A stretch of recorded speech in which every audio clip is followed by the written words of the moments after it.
Hello guys, ഇന്ന് നമ്മൾ വന്നിട്ടുള്ളത് നമ്മളെ കപ്പയും നല്ല മത്തിക്കറി ആയിട്ടാണത്. അതുണ്ടാക്കാൻ വേണ്ടി നമ്മൾ ഫസ്റ്റ് ഒന്ന് അതൊക്കെ കട്ടാക്കി അതിൻ്റെ തൊലിയൊക്കെ കളഞ്ഞ് നല്ലൊരു പാത്രത്തിലേക്ക് ഇടുക.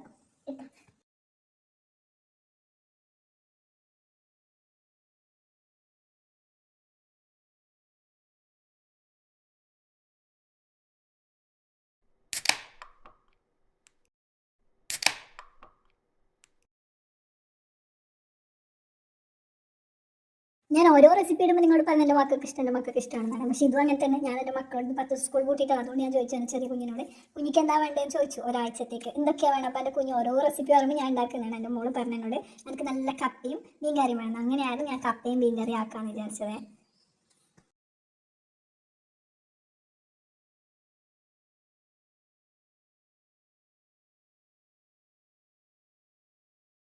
അങ്ങനെ ഞാൻ കപ്പ കഴുകാൻ വെച്ചു കേട്ടോ.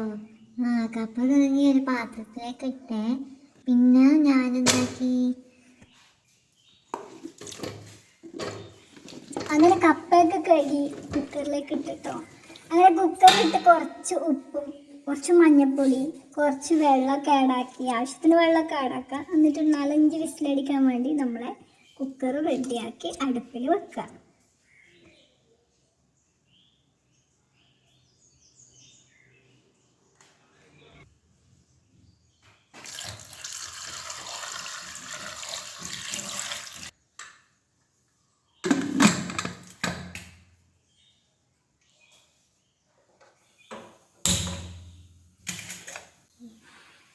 അടുത്തതായി നമുക്ക് മീൻകറി ഉണ്ടാക്കാം. അതിനാവശ്യമുള്ളത് ഉള്ളി, തക്കാളി.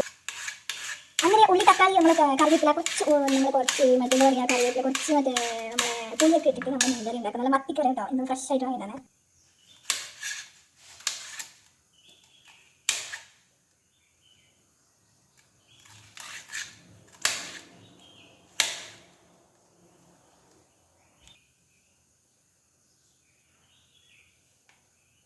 ഇത് ഞാൻ ഉണ്ടാക്കുമ്പോഴാണ് കേട്ടോ പണ്ടത്തെ ഒരു കഥ എനിക്ക് ഓർമ്മ. പണ്ട് എൻ്റെ ഉമ്മ ഇത് ഉണ്ടാക്കുമ്പോൾ ഞാൻ ഇതെന്നാ സംഭവം എന്ന് നോക്കാൻ വേണ്ടി എത്തി നോക്കിയപ്പോഴാണ് കേട്ടോ ഇത് എനിക്ക് നട്ടി മുഖത്ത് കഴിച്ചത്. അന്ന് മുതൽ എൻ്റെ ഉമ്മ കിച്ചണിൽ കയറ്റാറില്ല. ഇപ്പോഴാണ് എനിക്ക് കിച്ചണിൽ കയറാൻ പറ്റിയത്.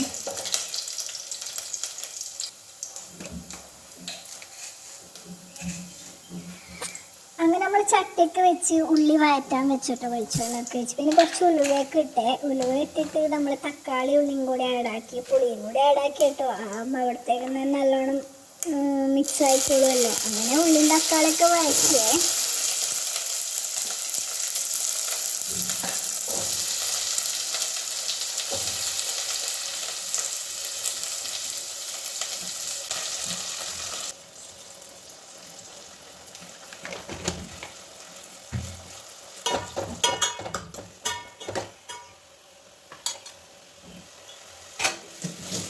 അതിലേക്ക് നമ്മൾ കറി റെഡി ആയിട്ടോ. കറി റെഡിയാകുന്ന നേരത്തെ നമ്മളെ കപ്പ റെഡി ആയിക്കൊണ്ട് നിൽക്കുന്നുണ്ടെങ്കിൽ നിങ്ങളെ സൗണ്ട് കേൾക്കണ്ടല്ലോ. അങ്ങനെ നമ്മൾ നല്ലോണം തക്കാളിലൊക്കെ വഴറ്റി ആവശ്യത്തിൻ്റെ വെള്ളം വെച്ചു. അത് പതുക്കും പാട്ടോ നമ്മൾ ഈ മീനൊക്കെ കഴിക്കാറ്.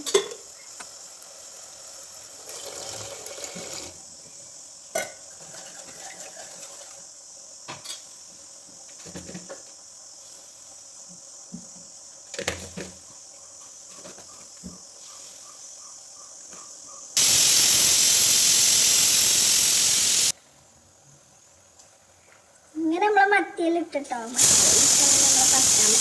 നമ്മളെ കുക്കറൊക്കെ ഇടുന്ന കൂട്ടിട്ടോ. നമ്മളിങ്ങനെ അടച്ച് വെച്ചത് പതുക്കാൻ വെച്ചാണ്. അങ്ങനെ കറിയൊക്കെ റെഡി ആയിക്കൊണ്ട് വരുന്നുണ്ടേ. അങ്ങനെ അതിനെടുക്ക് നമ്മളെ കുക്കർ ആവിയൊക്കെ പോയി ഞാൻ തുറന്ന് നോക്കിയപ്പോൾ നല്ല അടിപൊളി കപ്പയൊക്കെ റെഡി ആയിട്ടുണ്ട്. അത് നല്ലോണം നമ്മൾ വേവിച്ച് നല്ലോണം നമ്മൾ കുക്കിയിട്ട് അതിൻ്റെ അതിൽ നല്ലൊരു നൈസാക്കി എടുക്കുക. അങ്ങനെ നൈസാക്കി എടുക്കുക കേട്ടോ. ഇങ്ങനെ പണ്ട് ഉമ്മാമ്മ മീൻകാരനോട് മീൻ വാങ്ങി കൊണ്ടുവന്നപ്പോൾ മീനിനെ കണ്ടപ്പോൾ ഞാൻ വിചാരിച്ച് പാവം മീനിന് കുടുംബമില്ലേ എന്നെല്ലാം വിചാരിച്ചിട്ട് ഞാൻ എന്താക്കിയെന്നറിയാം, മണ്ണ് പോയിട്ട് മീനിനെ കുഴിച്ചിട്ട് എന്നിട്ട് എൻ്റെ ഉമ്മ മീൻ തപ്പുണ്ട്. എന്നിട്ട് നമ്മളെ വീട്ടിൽ വരുന്ന ഒരു പൂച്ചയുണ്ട്, അതിനെ തച്ചോടിച്ച് എന്നിട്ട് രാത്രി എല്ലാവരും കൂടി എന്നെ കൂട്ടി പിടിച്ചിട്ട് എന്നോട് ചോദിച്ച്. അപ്പോഴത്തേക്ക് ഞാൻ സത്യം പറഞ്ഞു.